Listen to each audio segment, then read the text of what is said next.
ভালোবেসে বিয়ে করেছিলেন সন্ধ্যা রায় ও তরুণ মজুমদার, কিন্তু দুজনেই ছিলেন ভিন্ন মানসিকতার, তাই মনের মিল ছিল না তাদের মধ্যে।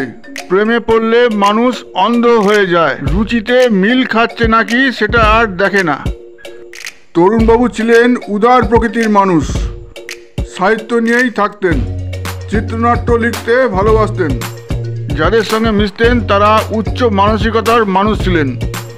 সাদা মাটা জীবন ছিল তার, এসব চলন আবার পছন্দ ছিল না সন্ধ্যা দেবীর। আবেগী মন নিয়ে সংসার করতে গিয়ে বারবার ধাক্কা খেতেন তিনি। হয়তো স্বামী দেবতা ঠিকভাবে নজর দিতেন না স্ত্রীর প্রতি, তারও শারীরিক ও মানসিক চাহিদা থাকতেই পারে। মানুষ সরে যায় বারে বারে অবহেলা পেতে থাকলে।